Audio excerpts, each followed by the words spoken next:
The dust of redemption settled in layers of fine ochre shroud over splintered boardwalks and the silent hopes of its people. It coated the brim of Jacob Vance's hat as he stood inside the First Redemption Bank, the air thick with the smell of old paper iron and the dry-baked earth that always found its way indoors. Outside, the sun was a merciless hammer, beating down on the town square until the heat shimmered in glassy waves. Inside, a fragile coolness offered a moment's reprieve. Jacob was here for a simple transaction, a withdrawal to pay for feed, a mundane task in a life he had deliberately stripped of all complexity.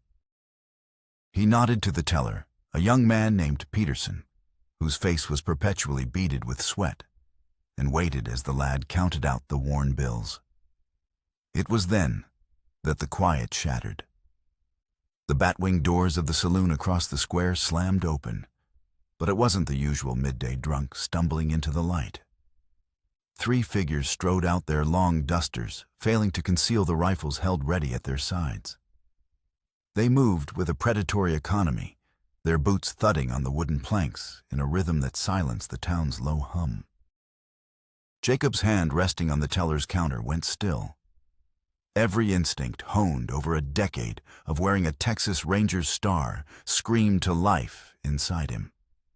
He felt the familiar cold prickle at the base of his neck, and the world sharpening into a series of tactical assessments. 3 men rifles clear line of sight to the bank. He was unarmed, a choice he'd made every day for the past 5 years, a penance for the life he'd left behind. The bank doors burst inward. The leader, a man with a raw, sun-scorched face and eyes as pale and empty as a winter sky, leveled his rifle at Peterson. The young teller's hands shot into the air, scattering a fan of dollar bills onto the floor. The vault, the leader rasped his voice like gravel grinding together. Now. The other 2 men herded the bank's few patrons, a rancher's wife, a traveling merchant, and Jacob against the far wall. Jacob complied, keeping his gaze low, his movements slow and deliberate. He was just another rancher, another face in the crowd. He recited this fact to himself like a prayer, a desperate attempt to keep the man he used to be buried deep. But the robbers weren't just after the cash stacked in the vault. As Peterson fumbled with the combination, his hands trembling, the leader shoved him aside. Not that. The boxes. All of them. A chill colder than any ranger's instinct traced its way down Jacob's spine. The safe deposit boxes. His was box 17. He'd rented it the day he buried his wife, Sarah. It held only one thing. The men worked with brutal efficiency, prying open the small metal doors with crowbars. The contents were dumped unceremoniously into a canvas sack, land deeds, a few pieces of jewelry, last wills and testaments. When they reached box 17, a small silver locket on a delicate chain tumbled out. It was oval-shaped, intricately engraved with intertwined roses, now tarnished with age. The leader picked it up. He thumbed it open, his grimy fingers smudging the tiny hand-painted portrait inside. The face of a woman with eyes the color of a summer sky and a smile that had once been the center of Jacob's world. Sarah. Jacob's breath caught in his throat. The carefully constructed piece of his world fractured. That locket wasn't just silver and paint. It was the last tangible piece of her he had left. It was the scent of lavender from her hair, the warmth of her hand in his, the echo of her laughter in their small, quiet home. It was everything. He saw the robber's lip curl in a dismissive sneer before he dropped the locket into the sack with the rest of the plunder. A wave of white-hot rage, an old and terrible friend, surged through Jacob. His muscles coiled his body, remembering the coiled spring tension of a gunfight. For a heartbeat, he was ready to launch himself across the room to feel the man's bones break under his fists. But he held back. He was one man unarmed against 3 rifles. It would be suicide. And for what to die here on the dusty floor of a bank would be a final betrayal to Sarah's memory. She had hated the violence, the blood that clung to him like a second skin. So he stood frozen, a statue of quiet fury, as the robbers backed out of the bank, their canvas sack heavy with the stolen histories of redemption. Dust choked the air. Gunshots echoed as they fired into the sky to scatter the onlookers. And then they were gone, their horses thundering out of town, leaving a wake of silence and fear. Peterson finally let out a ragged sob. The rancher's wife began to pray. The merchant stared pale and shaking at the violated safe deposit boxes.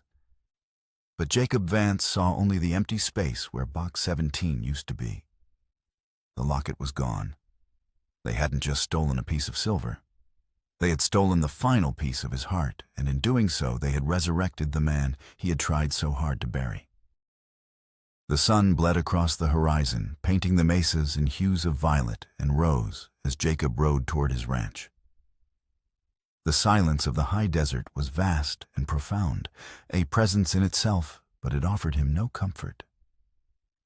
The emptiness of the landscape only mirrored the hollow ache in his chest. His ranch was nestled in a small, defensible valley, a solitary homestead carved out of the unforgiving land. It wasn't much a modest cabin, a sturdy barn and corrals holding a handful of cattle, but it was honest. It was quiet. It was supposed to be a place of forgetting. He dismounted the leather of his saddle, groaning in the stillness. Inside the cabin, the air was cool and smelled of wood smoke and coffee. A single photograph sat on the mantelpiece, a formal wedding portrait of him and Sarah. He was stiff and uncomfortable in a borrowed suit, but she was radiant, her smile lighting up her face. It was the only picture he had left of her. The locket had held a more intimate image, a tiny portrait she'd had painted for him before he left. On his last mission, a secret smile meant only for him. He sank into a worn armchair, the horsehair stuffing flattened from years of use, and let the grief wash over him. It was a familiar tide one he had fought against for 5 long years. After Sarah had succumbed to the fever, he had turned in his star. The man who had faced down killers and stared into the abyss of human cruelty couldn't bear the quiet cruelty of fate. He had bought this land a place where the only ghosts were the ones he brought with him, and he had worked until his hands were raw and his mind was too tired to remember. But the memories were always there, lurking in the shadows. He remembered his last mission as a Texas Ranger, a grim pursuit that ended in a canyon with a man named Elias Holt dead at his feet. The official report called it a righteous kill. Holt was a wanted outlaw, a rustler, and a killer. But the look in Holt's eyes as he lay dying had never left Jacob. It wasn't the look of a hardened criminal, but of something else. Desperation, maybe even surprise. Jacob had pushed the doubt down, buried it with his badge and his guns. He had a wife to return to. But he had returned too late. Now the theft of the locket felt like a desecration. It was a violation of the fragile peace he had built upon her memory. It was a sign that the past was not done with him. The next day, Jacob rode into redemption, and the locket's absence, a physical weight against his chest. He didn't head for the sheriff's office. He knew that was a dead end. Instead, he went to the one place in town where truth-like whiskey was served straight, the Gilded Cage Saloon. The place was owned and operated by Eleanor Vance. No relation, a fact that had caused some initial confusion and quiet amusement in town. Eleanor was a woman forged in the crucible of the West. With hair the color of spun copper pinned up in a severe but elegant bun and eyes that missed nothing, she ran her saloon with an iron will and a pragmatist's heart. She poured drinks, broke up fights, and listened to the whispers that floated through her establishment like cigar smoke. Jacob took a seat at the far end of the bar. Eleanor approached, wiping the polished wood with a clean cloth. "The usual, Jacob?" she asked, her voice low and even. He nodded. Whiskey? She placed a glass and the bottle in front of him. She didn't press, just waited. She had a knack for knowing when a man needed silence and when he needed to talk. "We heard about the bank," she said finally, her attention on a glass she was polishing. "You were there?" It wasn't a question. "I was—" Jacob said, his voice rough from disuse. Before he could say more, the saloon doors swung open, admitting a man who seemed to suck the very warmth from the room. He was tall and impeccably dressed in a tailored Eastern suit that was absurdly out of place in the dusty town. His name was Silas Kane. He had arrived a few months ago with a fat wallet and a silver tongue, buying up failing ranches for pennies on the dollar. Those who refused to sell soon found their wells poisoned, their cattle missing, or their barns mysteriously catching fire. Kane glided to the bar, his movements smooth and predatory. A chilling, educated politeness masked his cruelty. "Eleanor, my dear." He said, his smile not reaching his cold, dark eyes. "A pleasure as always. A brandy, if you please." Eleanor's expression remained impassive. "Kane." She poured his drink with a steady hand. Kane took a sip, his gaze sweeping the room before landing on Jacob. "Mr. Vance, I don't believe we've been formally introduced. I am Silas Kane. I'm told you own the old McGregor place, a fine piece of land, though perhaps a bit lonely for one man." "It suits me," Jacob replied, his tone flat. "Indeed," Kane murmured, swirling the brandy in his glass. "But circumstances change. I've made a generous offer for your property, an offer that I assure you is the best you are likely to receive." There was a veiled threat in his silky voice, a promise of unpleasantness to come. "I'm not selling," Jacob said, meeting Kane's gaze. A flicker of something annoyance perhaps crossed Kane's features before his placid mask slipped back into place. "A shame," he said softly. "A man's land is his legacy. It would be a shame for yours to be written in blood." He placed a few coins on the bar and turned to leave his presence lingering like a foul odor. Eleanor watched him go, her knuckles white where she gripped the edge of the bar. "That man is a snake." She muttered more to herself than to Jacob. She looked at Jacob, her eyes sharp with concern. "Be careful. He's not just buying land. He's conquering it." Jacob finished his whiskey in one swallow, the burn in his throat a dull echo of the fire in his gut. The bank robbery, the stolen locket, and now Silas Kane's predatory circling it, was all connected. He could feel it in his bones. Trouble hadn't just found him. It had been sent for him. The threat Kane had delivered in the saloon was not an idle one. Jacob knew it the moment he saw the smoke. It was late afternoon the following day, and he was mending a fence on the northern edge of his property when a dark plume began to rise from the direction of his cabin. A cold dread, sharp and immediate, seized him. He leapt onto his horse and galloped back, the rhythmic thunder of hooves, a frantic counterpoint to the panicked beating of his own heart. He arrived to find his barn engulfed in flames. The fire roared, a hungry beast, consuming the dry, aged wood, sending sparks and embers spiraling into the sky. Two men on horseback were watching the inferno from a short distance away, their faces illuminated by the destructive glow.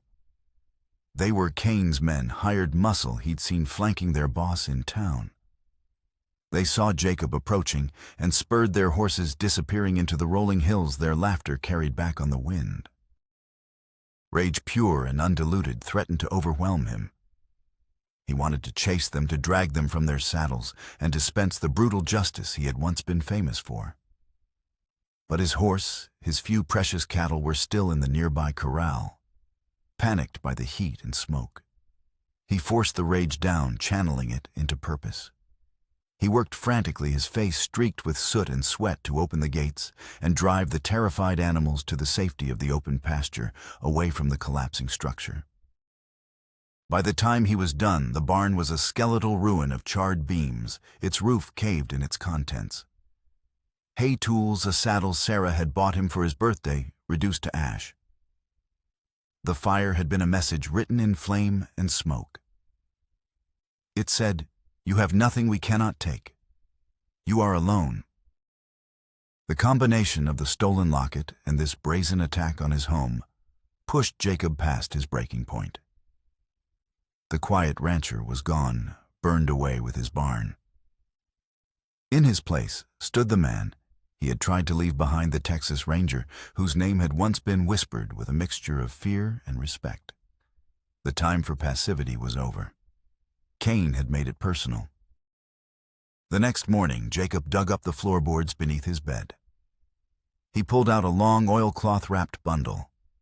Unrolling it, revealed a Colt Peacemaker, its steel barrel gleaming, and a gun belt, the leather supple and worn. The gun felt unnervingly familiar in his hand, a cold extension of his will. He strapped it on the weight of it, both a burden and a comfort. He was no longer just a rancher. He rode into redemption, and the gun on his hip a clear statement. He bypassed the saloon and went straight to the one place he had been avoiding, the sheriff's office.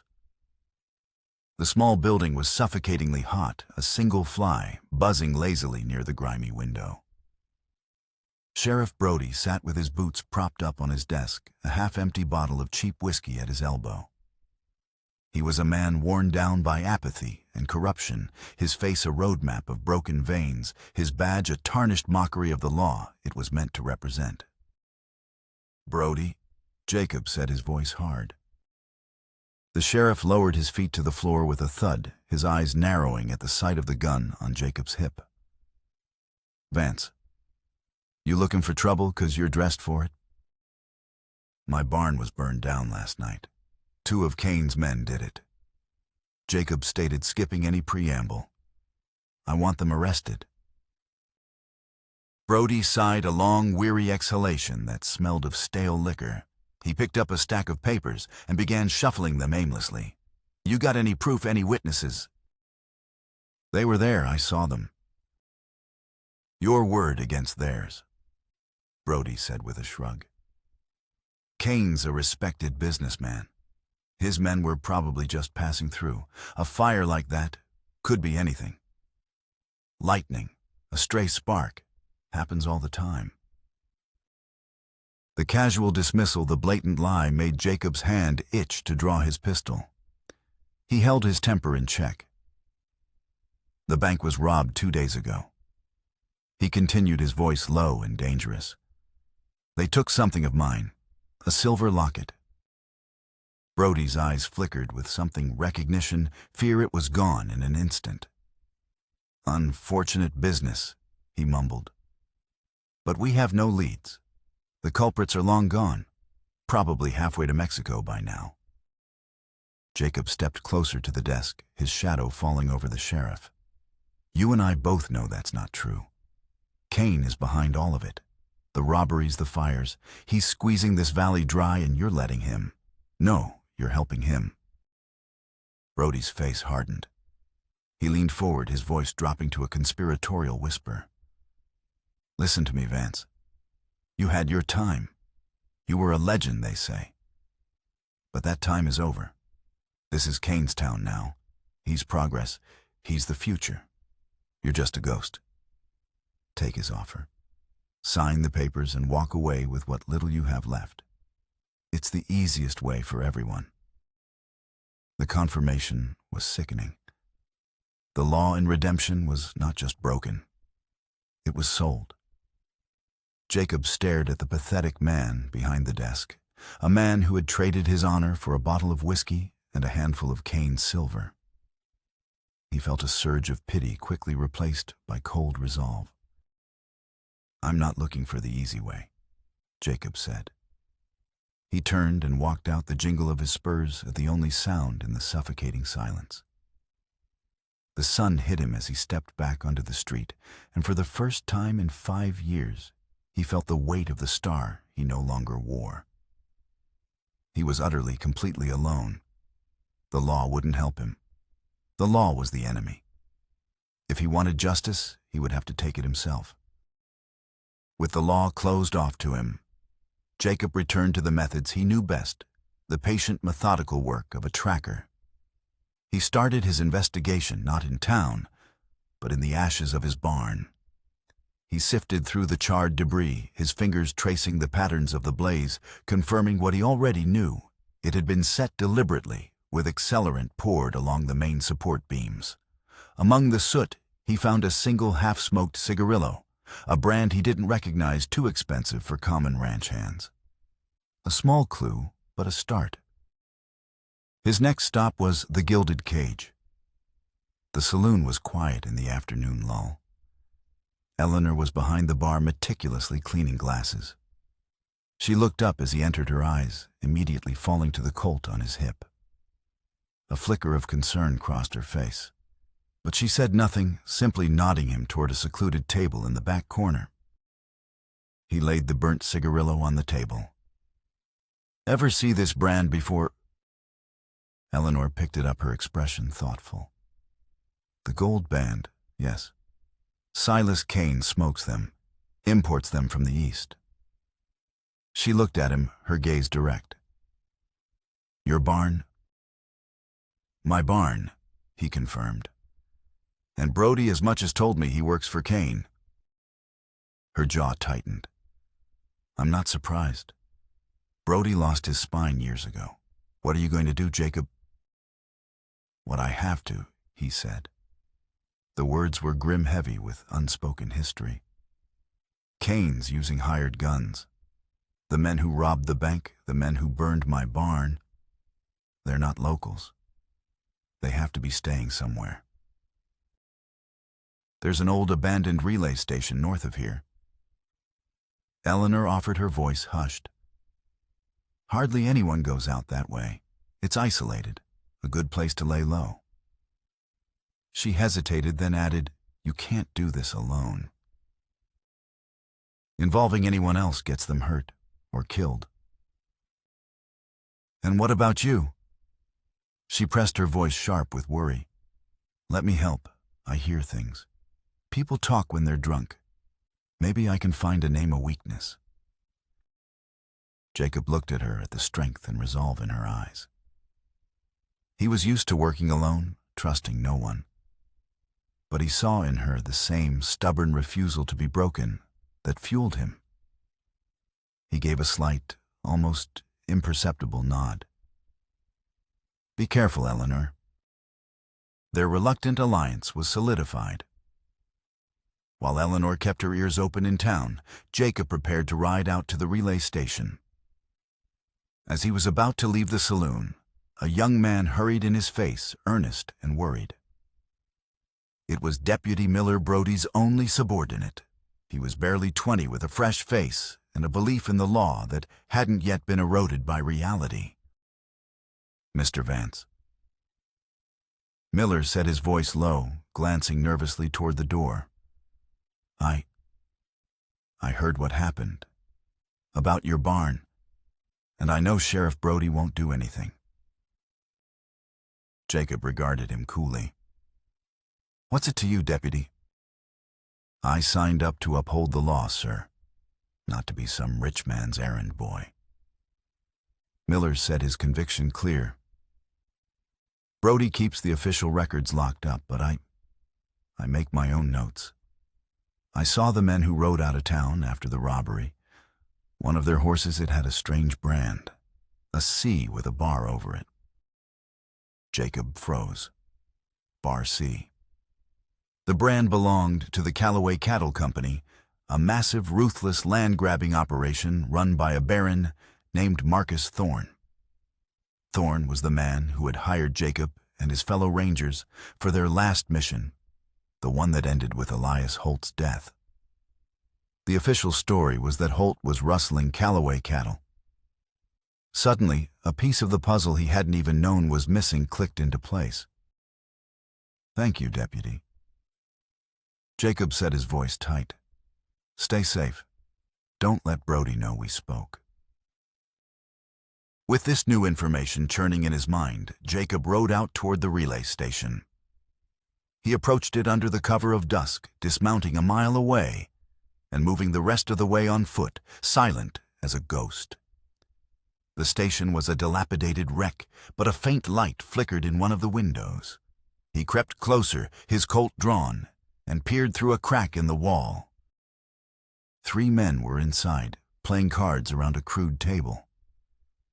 One of them matched the description of the bank robber who had taken his locket. Jacob waited his patience, a cold, hard stone in his gut.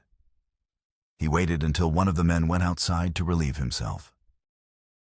The confrontation was swift and silent. Jacob emerged from the shadows, the barrel of his pistol pressing against the man's temple, before he could even register the threat. "We're going to have a talk," Jacob whispered. He disarmed the terrified outlaw and dragged him away from the station. The man, whose name was Cole, quickly understood he was dealing with someone far more dangerous than a simple rancher.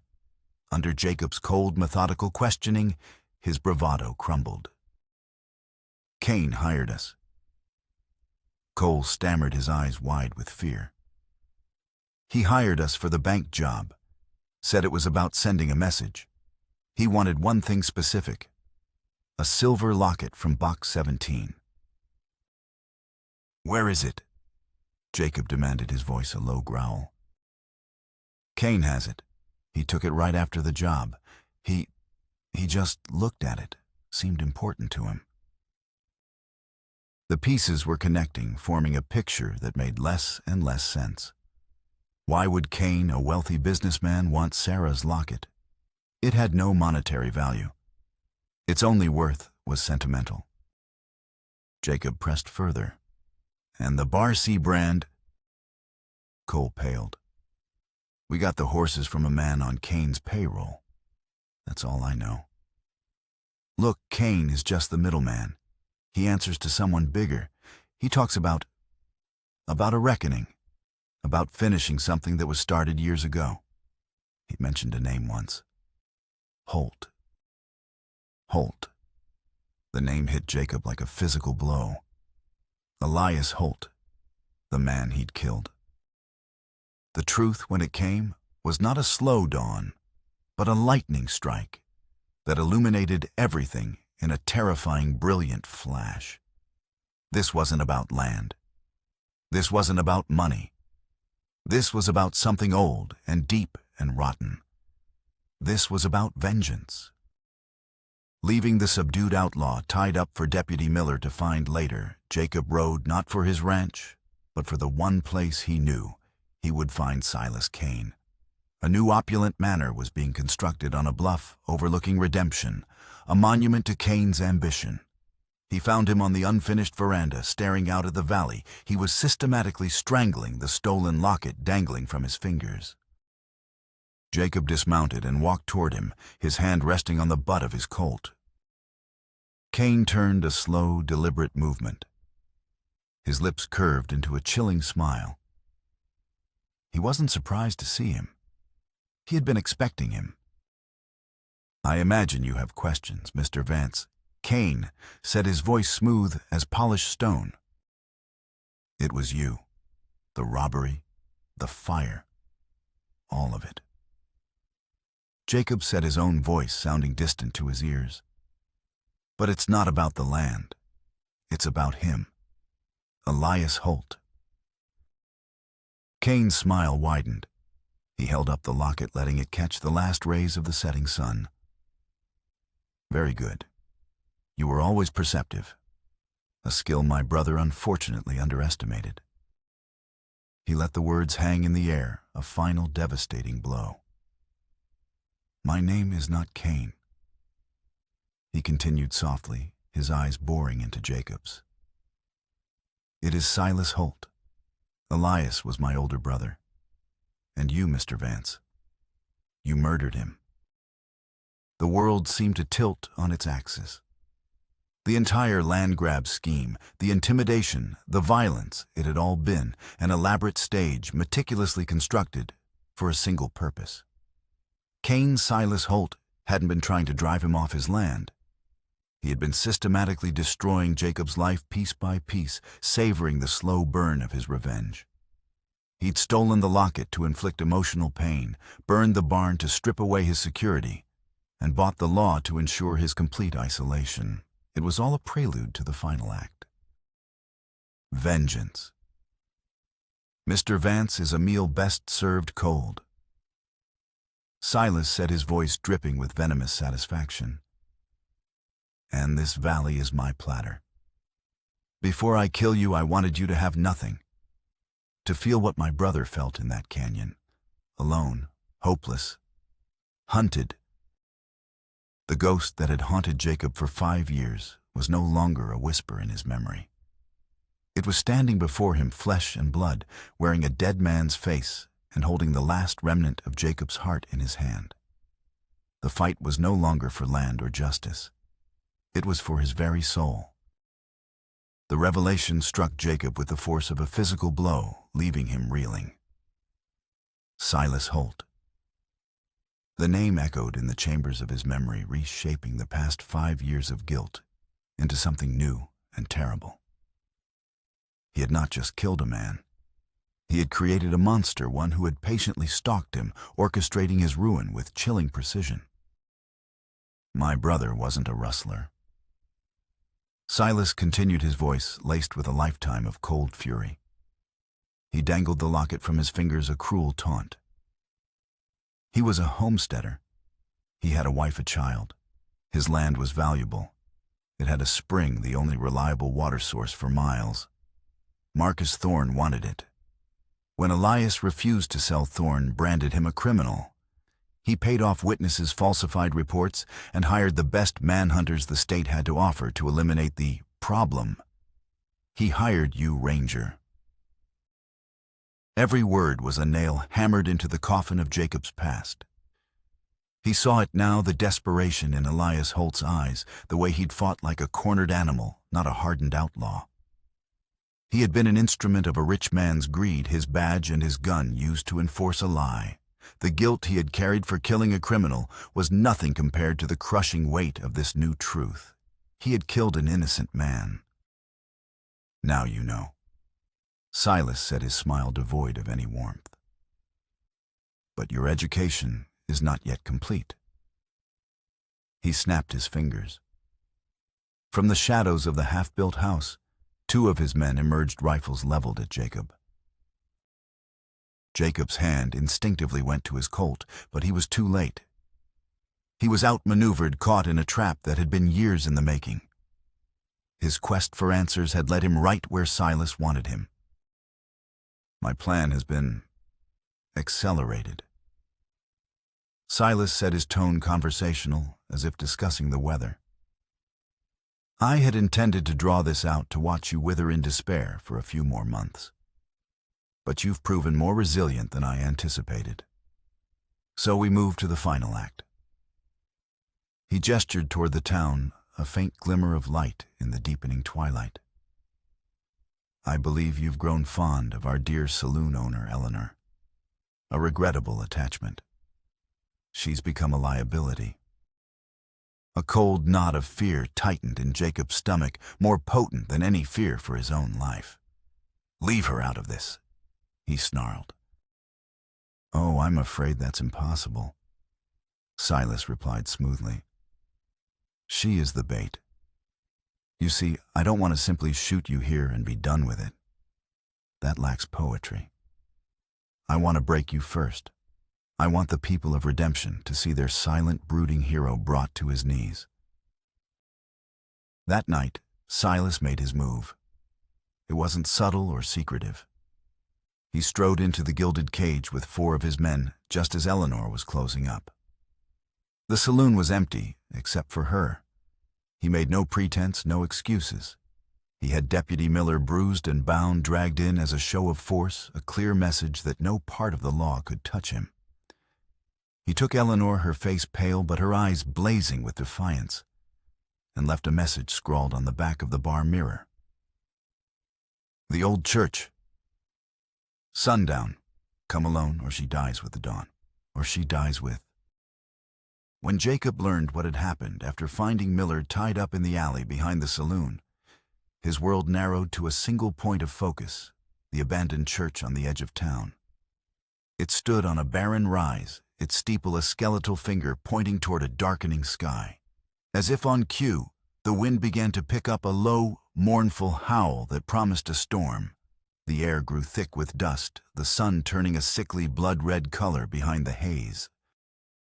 A sandstorm. The desert itself seemed to be rising up in fury. As Jacob rode toward the church, the wind whipped at him, stinging his face with sand and grit. The world dissolved into a swirling vortex of brown and gray. Visibility dropped to near zero. It was a fitting backdrop for the confrontation to come, a maelstrom of nature mirroring the tempest in his soul. He was riding not just to save Eleanor, but to confront the sum of all his failures, to face the ghost of Elias Holt, and the living embodiment of his own damnation. He dismounted at the base of the rise and made his way up on foot, the church a dark looming shape in the heart of the storm. The wind tore at the building, rattling the loose boards and screaming through the broken stained glass windows. This was the end of the line. The inside of the church was a cavern of shadows and screaming wind. Dust motes danced like frantic spirits in the thin shafts of light that penetrated the gloom. The air was thick with the smell of decay and dry rot. At the far end of the nave, near the splintered remains of an altar, Eleanor was tied to a chair, her expression a mixture of defiance and fear. Silas Holt stood beside her, a silhouette against a shattered window, the silver locket glinting in his hand. Two of his men flanked him, their rifles ready. "Welcome, Ranger," Silas called out over the howl of the storm. His voice was calm, almost serene, a stark contrast to the chaos outside. "I trust your ride was unpleasant." Jacob advanced slowly down the center aisle, his boots crunching on fallen plaster and dried leaves. His eyes were locked on Silas. "Let her go, Holt. This is between you and me. Everything is between you and me." Silas corrected, stepping closer to Eleanor and placing a hand on her shoulder. She flinched. "But she chose to stand with you. Choices have consequences. A lesson you taught my family all those years ago." The sandstorm raged its fury, amplifying the tension in the room. The church groaned around them, the wooden frame straining against the wind. Every creak of a floorboard, every rattle of a loose window pane sounded as loud as a gunshot. "Your brother was framed." Jacob said, his voice raw. "I didn't know. Thorne used me." "Ignorance is not innocence, Vance." Silas sneered. "You were his weapon. You pulled the trigger. Did you even ask his name before you condemned him? Did you look at the terror in his eyes and see a man defending his home? Or did you just see the bounty?" He tossed the locket onto the floor between them. It landed with a soft, metallic clink. "He gave that to his wife. Just as you gave this to yours. See the poetry in it, the symmetry." That was the final blow. The rage Jacob had been holding in check, the cold, professional fury of the Ranger broke. It was replaced by something hotter, more personal. He saw Sarah's face, Eleanor's fear, and the ghost of the innocent man he had killed. The firefight erupted in a cacophony of sound and fury. Jacob dove behind a row of pews as rifle shots splintered the wood around him. He came up firing his Colt Peacemaker, barking in the enclosed space. One of Silas's men cried out and fell. The other returned fire, the muzzle flashes illuminating the swirling dust. It was a battle fought in near darkness, a deadly dance of shadows and instinct. The storm outside was their soundtrack, its violent crescendo matching the violence within. Jacob moved with the lethal grace of his former life, using the crumbling architecture of the church for cover his mind, a cold, calculating machine. He outmaneuvered the second gunman, his shot finding its mark in the chaos. Now it was just him and Silas. Silas kicked over a candelabra, using the distraction to drag Eleanor and the chair she was bound to in front of him as a shield. "It ends now, Vance," he screamed, his polished composure finally cracking under the strain. He pressed the barrel of his pistol to Eleanor's head. "Drop your gun, or she dies." Jacob froze, his pistol aimed at Silas's heart. It was a stalemate, a moral crossroads. He could shoot, but he might hit Eleanor. If he surrendered, Silas would kill them both. His past and present collided in that single terrifying moment. To save Eleanor, did he have to become the killer he once was? Was revenge the only path left? He looked at Silas's face, twisted with hate and grief. He saw the reflection of his own past and the cycle of violence that had consumed them both. And then he looked at Eleanor. Her eyes, wide with fear, still held a spark of trust. She was trusting him to make the right choice. The right choice wasn't about winning. It was about ending the cycle. "You're right, Holt." Jacob said, his voice steady despite the thunderous beating of his heart. "It ends now." With a movement too fast to track, he didn't lower his gun. He threw it.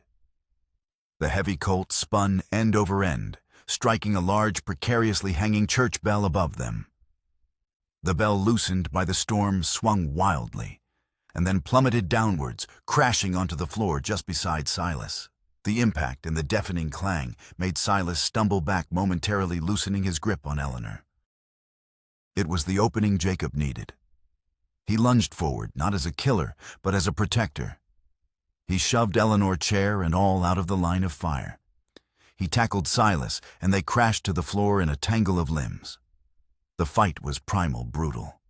They traded blows, their grunts and curses lost in the roar of the wind. Jacob was stronger, but Silas was fueled by a fanatic's rage. Finally, Jacob gained the upper hand. He pinned Silas to the floor, his hands closing around his throat. He could end it. He could squeeze the life from this man and satisfy the ghosts of his past. The temptation was immense, a dark and seductive whisper in his soul. But as he looked down into Silas Holt's hate-filled eyes, he saw not a monster, but a man broken by grief, just as he had been. Killing him would not bring back Elias. It would not absolve Jacob of his sins. It would only create another ghost. With a guttural cry, Jacob released his grip. He drew back his fist and delivered a single precise blow to Silas's jaw. The man's head snapped back, and he went limp, unconscious. Justice, not revenge. He had made his choice. In the heart of the storm, surrounded by the wreckage of the past, Jacob Vance had finally reclaimed his soul. As the fury of the sandstorm began to recede, a fragile quiet descended upon the ruined church. The wind's scream softened to a mournful whisper, and pale, dust-filtered light seeped through the broken windows. Jacob's breath came in ragged gasps, his body aching, but his mind was clear.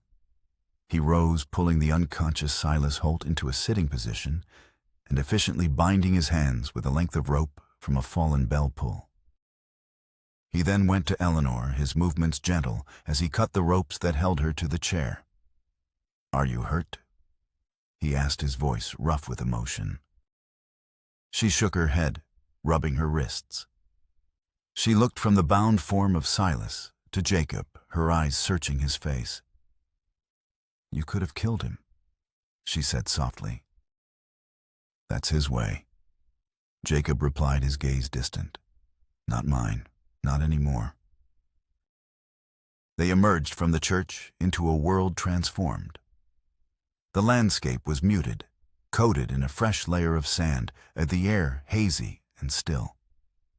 Jacob slung Silas over his horse, and with Eleanor riding beside him, began the slow journey back to redemption. Their arrival caused a stir. The townsfolk emerging from their homes to survey the storm's damage stopped and stared. They saw Jacob Vance, the reclusive rancher, leading a procession of justice. He didn't stop at the sheriff's office. He rode directly to the center of the town square, cut Silas Holt loose, and dumped him unceremoniously in the dust. Deputy Miller, his face bruised, but his eyes bright with resolve, rushed forward. "Mr. Vance, this is Silas Holt." Jacob announced, his voice carrying over the murmuring crowd. "He's responsible for the bank robbery, the fires, and a dozen other crimes.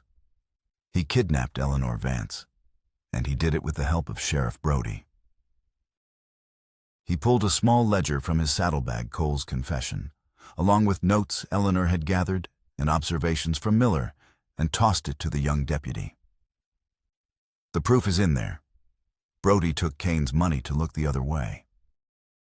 Sheriff Brody, drawn by the commotion, stumbled out of his office, his face flushed. When he saw Silas bound on the ground and the accusatory eyes of the entire town on him, his bluster evaporated. He made a move for his gun, but it was a pathetic, fumbling gesture. Deputy Miller was faster. He drew his own pistol, his hand steady. "It's over, Sheriff." Miller said, his voice ringing with newfound authority. The townspeople, so long cowed by Kane's intimidation, found their courage. They surged forward, their voices rising in anger, surrounding Brody, their collective will, a force more powerful than any corrupt lawman. Justice, real and immediate, had come to redemption. Later that evening, as order was being restored and plans were being made for a new town council, Jacob found Eleanor outside the saloon. She was sweeping sand from the boardwalk, the simple rhythmic motion a return to normalcy. "Thank you, Jacob," she said, pausing her work. The setting sun caught in her copper hair, setting it ablaze. He shook his head. "No, thank you. You reminded me that some things are worth fighting for." A silent understanding passed between them, a bond forged in conflict and sealed with mutual respect. It was not a declaration of love, but something quieter, deeper, the promise of a beginning. They stood for a moment in the fading light, two solitary people who had found in each other an unexpected anchor in a turbulent world. Weeks passed. The town of Redemption began to heal its spirit, rekindled by the fall of Silas Holt and Sheriff Brody. The ranches Holt had acquired through coercion were returned to their original owners, and a sense of communal purpose, long dormant, stirred to life. Deputy Miller, now acting Sheriff Miller, offered Jacob the badge, but he refused. He agreed only to serve as a temporary deputy to help guide the town back onto its feet. He had no desire to be the law again, but he could no longer stand by and watch it be broken. One clear, cool morning, Jacob rode out to the small cemetery on the hill overlooking his ranch. The air was crisp, and the sky was a brilliant, cloudless blue. He carried two things: a shovel and the recovered silver locket. He stood before the simple wooden cross that marked Sarah's grave. The inscription he had carved himself, "Sarah Vance, beloved wife, at peace," was faded by the sun and wind. For 5 years he had come here and spoken to her in silence, his grief a heavy shroud he could never cast off. But today was different. He knelt in the dirt and began to speak, his voice low and steady. He told her everything. About Elias Holt, about the lie he had lived with, about the vengeance that had nearly consumed him, and about the choice he had made in the church. It was a confession, an apology, and a farewell. "I held on to you so tight," he whispered, his calloused fingers tracing the engraved roses on the locket. "I thought if I kept this, I was keeping a part of you with me. But I wasn't. I was just holding on to the pain, to the guilt. He opened the locket one last time and looked at the tiny portrait, at the secret smile that had once been his alone. He closed it gently. With a shovel, he dug a small, neat hole at the foot of the cross. He placed the locket inside, covering it with earth. Burying it was not an act of forgetting, but of letting go. He was no longer a man living in the past, defined by loss. He was ready to build a future. He would stay in redemption, not as a recluse hiding from the world, but as a part of it. A protector. Back in the now clean and orderly sheriff's office, he was helping Miller sort through the last of Silas Holt's personal effects before they were shipped off with the prisoner to the federal marshal. Among the expensive clothes and ledgers filled with criminal transactions, Jacob found a small leather-bound satchel. He felt a hidden compartment in the lining. Prying it open, he discovered a thin bundle of letters tied with a faded ribbon. They were written in a neat, elegant script. One was on top, dated just a few days before Elias Holt's death. Jacob unfolded the brittle paper and began to read. It was a letter from Elias to his younger brother Silas. My dearest brother. It began, if you are reading this, then Marcus Thorne has succeeded. He will paint me as a villain, a thief, but no, this is a lie. He wants my land, my water. He has offered me money, then threatened my family. Now he has sent the Rangers. He has a man on his payroll, a Captain Davies, who feeds them false intelligence. They are not lawmen in this matter. They are Thorne's private army, and they do not even know it. I will not run. This is our home. I will fight for it. But if I fall, do not seek revenge. Seek justice. The truth is all that matters. Thorne's corruption runs deep, far beyond this valley. Expose him. Jacob read the letter again, the words burning into his mind. It was all there. Proof of Elias's innocence, the name of the corrupt ranger captain and the true architect of his misery, Marcus Thorne. His fight wasn't over. It had just begun. Defeating Silas Holt had closed a chapter of his life.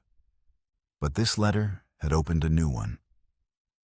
He now had a purpose that went far beyond one small town. He had a new mission, not just to seek redemption for his own past, but to dismantle the entire corrupt network he had once unwittingly served.